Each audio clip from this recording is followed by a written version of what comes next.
izina rya data n'irya mwana n'irya mutima mweranda amen.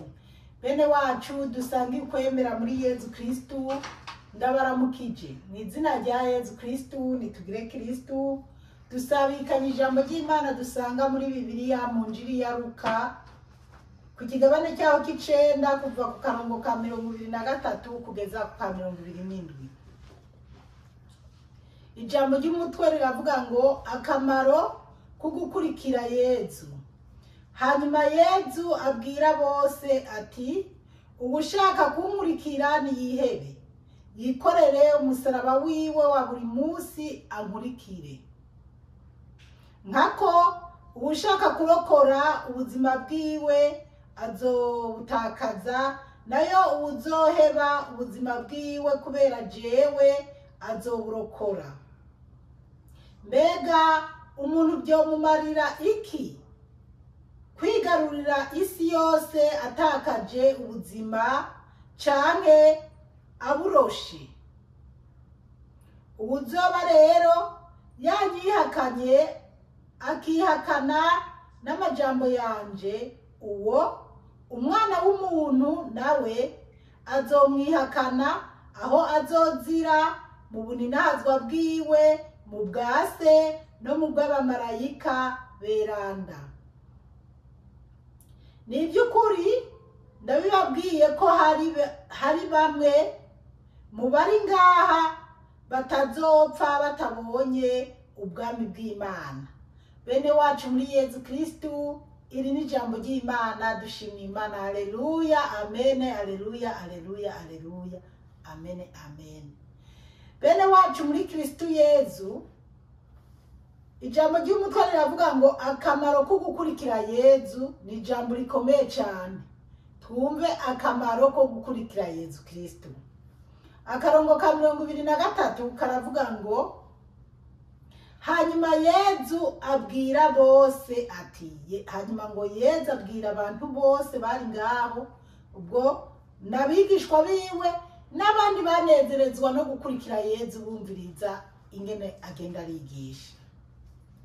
Ugushaka kunkurikira niyihebe yikorere umusaraba wiwe wa buri munsi ankurikire. Haleluya, amen. Yezu arababwira ati ngo ugushaka kumukurikira ngo niyihebe yikorere umusaraba wiwe wa buri munsi akurikire Yezu. Natwe Yezu aratubwira ugushaka gukurikira Yezu Kristu yihebe yikorere umusaraba wiwe akurikire Yezu. Ariko jewe hari ahantu ngira nkiruhutsa, kuko nubwo Yezu avuga ati twikorere imisaraba yacu tumukurikire, twihebe, ikiza dufise nuko iyo uvuze uti ndihebye, ubuhebye iki? Uba wemeye guheba iby'isi ugakurikira Yezu, ibikuryosha ibiryohera abantu mu isi cyangwa ibiryohera isi cyangwa ibikuryohera ukabiheba ugakurikira Yezu. Rero iyo byakunaniye gushobora ukabwira Yezu uti Yezu ntabarufashe, jewe nje nahora nsenga nabaye mu by'isi cyane, hanyuma nkagera aho nkimvira none igihe nk'ubu nzopfa cyane nk'ubu Yezu yo kubita inzamba agatwara ishengero, noca mfira mu agisita zoba ari karaba, mbega nzoca njahe? Ubu koko nzoja mu muriro udahera?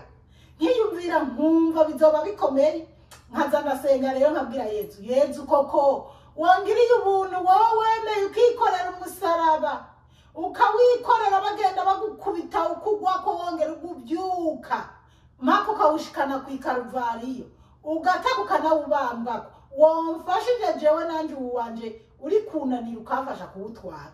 Yezu rero iyo ugize iryo sengesha aba ari hafi, aranyaruka kugutabara akawugutwaza. Kandi Yezu mwibuka ko yatubwiye ngo nimuze mwese abarushe n'abaremerewe, muzi iwanje ndabaremurura. Haleluya, amen. Iryo rero ni ijambo ryoshe kwa Yezu. Rero Yezu aravuga ngo ushaka niyihebe dukurikire Yezu Kristo, tumukurikire. Rero bana b'Imana, reka tubanze tuje kuri 24. 24 haravuga ngo nkako ubushaka kurokora ubuzima bwiwe azobutakaza. Nimumva bana b'Imana ngo ushaka kurokora ubuzima bwiwe azobutakaza, nayo ubuzoheba ubuzima bwiwe kubera jewe azoburokora. Ngo nayo ubuzoheba ubuzima bwiwe kubera Yezu Kristo ngo azoburokora. Bana b'Imana rero guheba ubuzima canke kwikorera umusaraba ugakurikira Yezu Kristo, twobiha isiguro nyinshi, kuko nk'abapadiri baheba kurongora, baheba imiryango, bakagenda gukurikira Yezu, ni ikintu gikomeye. Baba bemeye kwikorera umusaraba. Murazi hari nabo binanira, hari nabo unanira, ngira baba bapfuye kwishoramwo, bimvira ati noja mu gipadiri kumbure vyogenda kucanke nzoza nakora amafuti n'inyegeje, ibintu nk'ivyo. Mugabo Yezu akagera aho abatamaza bikabananira. Mugabo n'abandi babirimo neza, rero bagiye barahevye vyose bakurikira Yezu. Kuko bana b'Imana hariho abantu nabakunda gutanga akarorero. Nzi nk'umupatiri ari ngaha muri Australia, w'umusore akiri muto gose. Muri Australia ntacyo yarabuze, yarize amashure, hari ubuzi bwiza, yari kuba yarose akazi keza, akaba ari mugabo ubu yarahevye biwabo, ari yakurikiye Yezu kandi abirimo neza. Intara akorera mu butumwa si iwabo ngo abone mama wiwe. Mama wiwe aracyari muto ngo abone mama wiwe, papa wiwe canke bene wabo, oya. Rero ugaheba, ababikira baraheba bagakurikira Yezu. Nk'uko n'aba Petero ba Yohani bahevye kwirirwa bararoba. Murazi amafaranga y'abari mu mafi, bahevye kuroba. Yezu ababwira ati mumurikire ndabagira abarovyi b'abantu.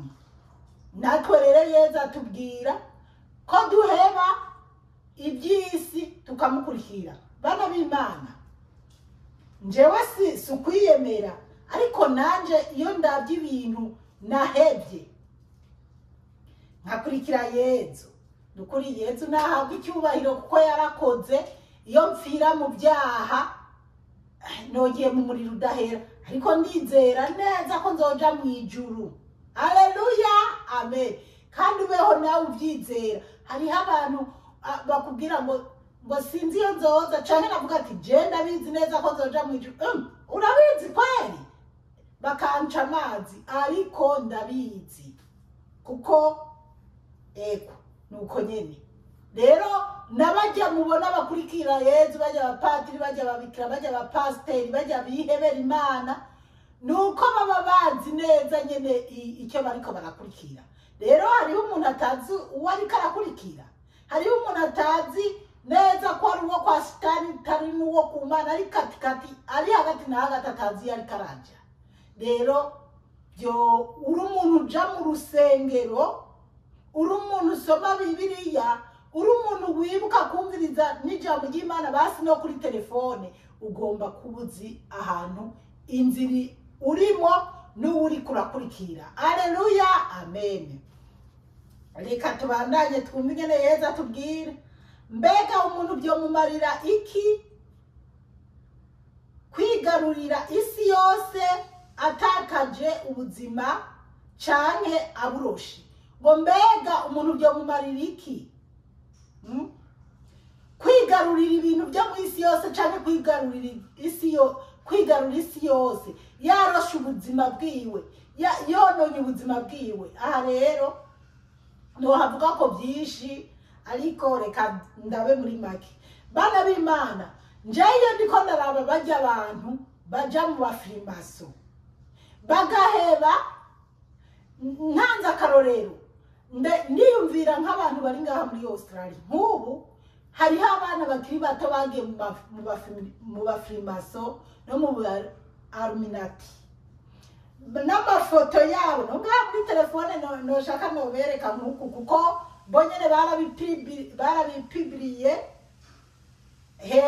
heshi abarundi bari muri Australia bamwe mu bari mu bonga muri Australia hari abababona babizi canke tubazi rero ukabona yagiye mwabijya bihangange by'abazungu nawe yahagazemo n'ifoto akumva ko ari ibintu byiza by'amaraha ariko mana iyo niyumviriye nk'ayo mafoto y'abo bana bakiri batonya nza ndabona babyaye 4 babyaye 5 babyaye 2 yo canke bakira abasore bataranavyara ucura ukibaza ati mbega mana aba bana baguye muri ubwo gute rero bimbabaza ukuntu bageze muri Australia atacyo babuze atari inzara atari amahera y'ishure y'abana babuze mugabo bakaza kwishora mu kuzimu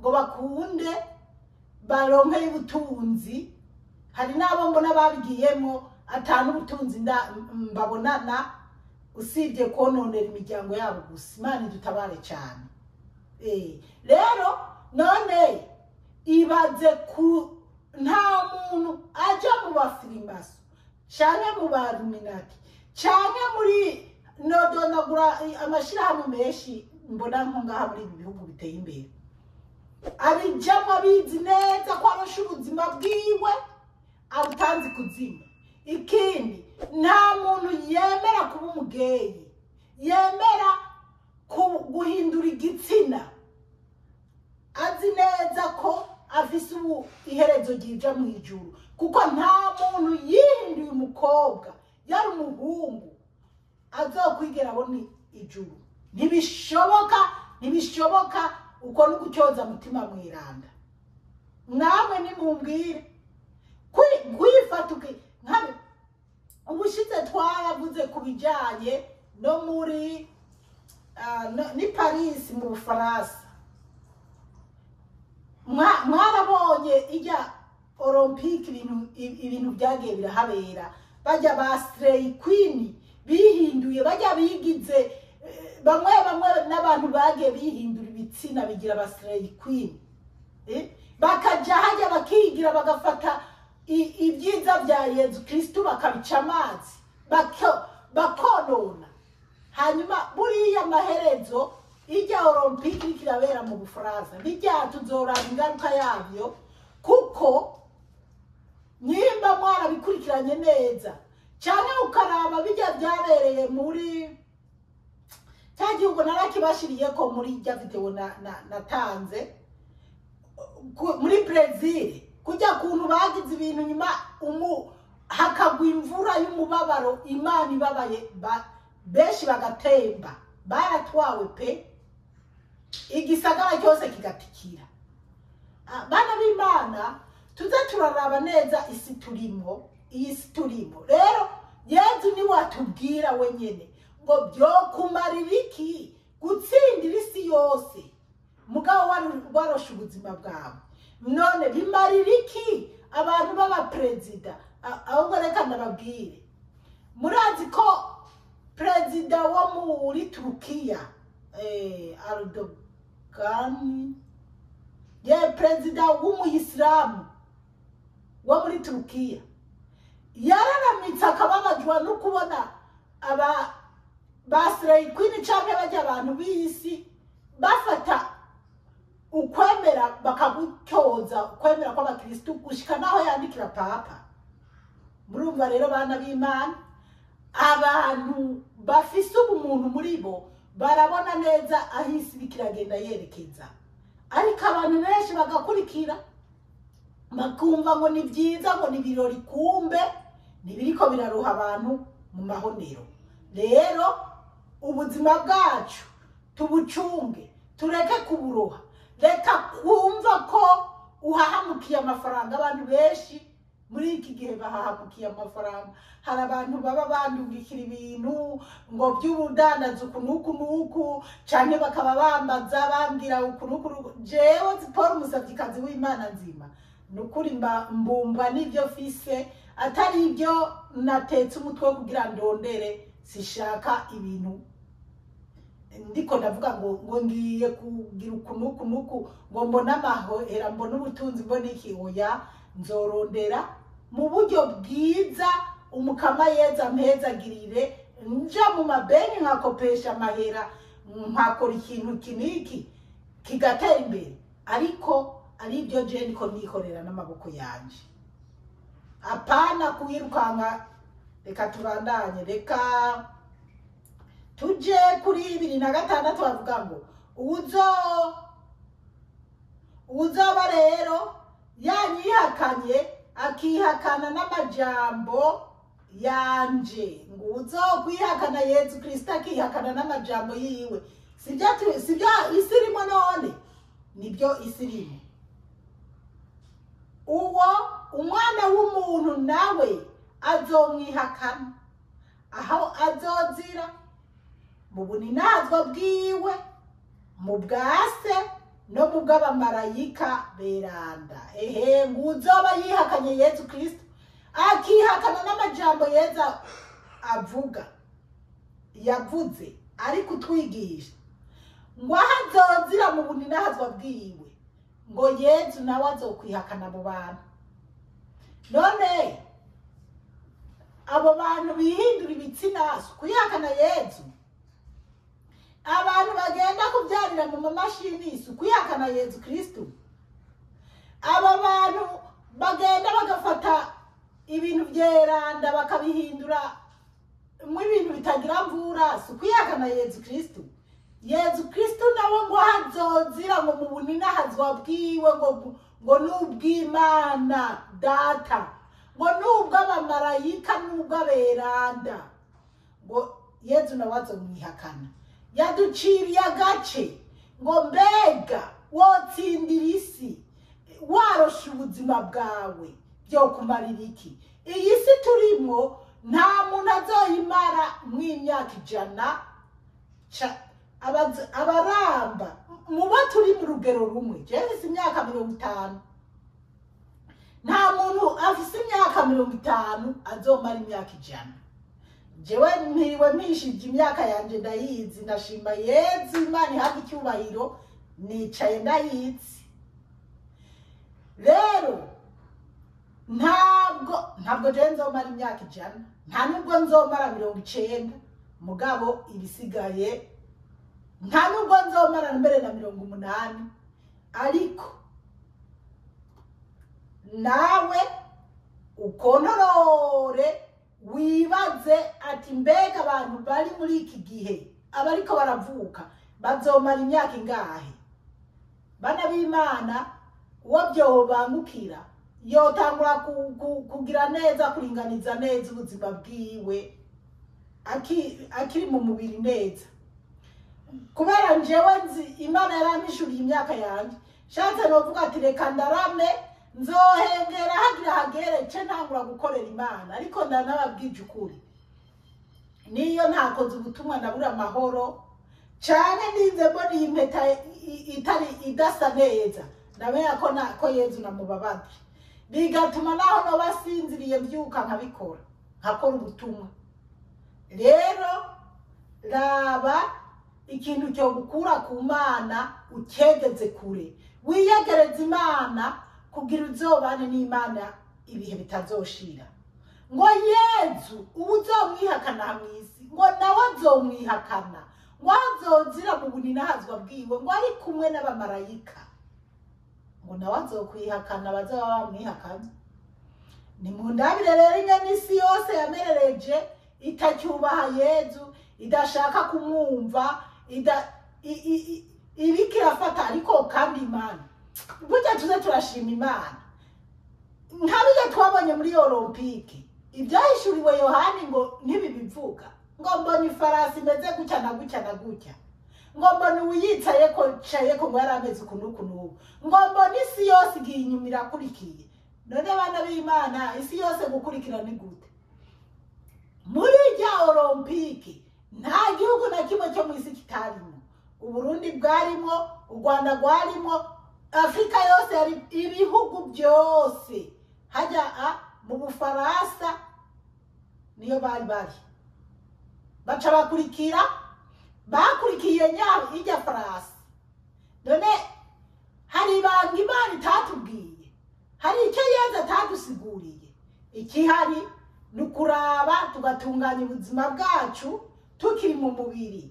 Iyumvire nka babandi bo muri Brazil baje kugira ibyo bagira, ubwo nyene umujinya w'Imana ukururuka ugatsemba kiya gisagara cyose. Imana yo mu ijuru iduhe kubitahura cyane, tumenye gukurikira Yesu Kristo kugira niyaseruka ku bicu tuzomusanganire.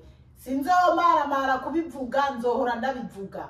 Nama mvuga ukuntu nabonye Yesu atwaye ishengero, nanje ndimwo tumukikuje mu kirere, naraba hasi nkabona abantu menga bose bari mu ngorane, isi citse umwijima, amarira n'amaborogo.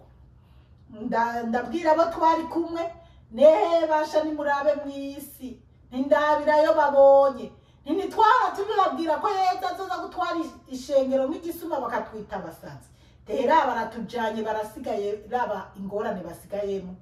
Nshuti zanje, ushaka iri jambo ndakubwiye woritegera ibyo Yesu yabinyeretse nkiri mu byaha, nkiri kumwe n'umugabo tutapfunze impeta, nkimwera inzo gukoshaka ngira.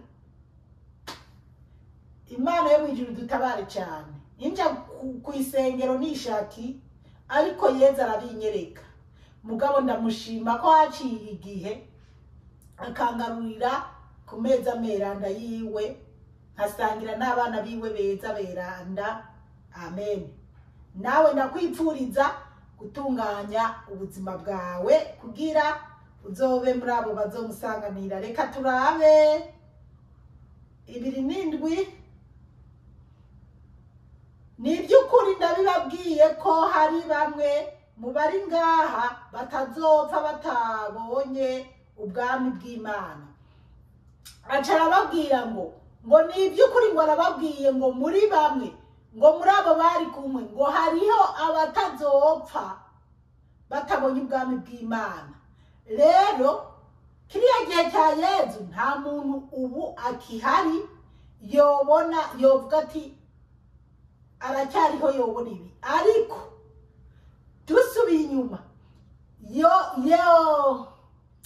Yohani musi y'umusaraba, mwene Zebede, mwizinga rya Patmos, niho Yesu yamuhishuriye bijya byahishuwe. Yohani yarabonye byinshi bitigeze bibona uwundi muntu. Byumvikane rero ko iryo jambo Yesu yavuze ryabaye ryiza, kuko Yohani yarabibonye, hanyuma natwe arabidusigira, ubu turabizirikana. Hanyuma ikindi nacyo, iyi generation kuva inyuma ya Yesu Kristo, kuva Yesu yuriye mu ijuru, twese turabo kuri Yesu Kristo. Twumve ko Yesu yavuze ko ategerezwa kuza, nta kundi gucungurwa tuzoronka. Ibyo Yesu yatwigishije nibijya nyene, ubishaka azobikurikiza, ubutazobikurikiza nta yandi mahigwe. Mugabo ayandi mahigwe azoba Yesu atwaye ishengero. None uzoba ukiriho, Yesu azotwara ishengero kumbura ukiriho. Anaritwaye, urazi ko uzorokoka mu ngorane zizoba ziriko ziraba mw'icyo gihe, hamwe byoshika n'ubu agatwara ishengero. Byoba byiza rero umuntu atunganije ubuzima bwiwe akiriho. Abana b'Imana, kubera audio iri kwihuta, reka tugeze ngaha, kumbure tuzobandanya n'izindi nyigisho. Umukama Imana bahezagire cyane, mwarahezagiwe n'Imana. Ku izina rya Data n'irya Mwana n'irya Mutima Mweranda. Amen.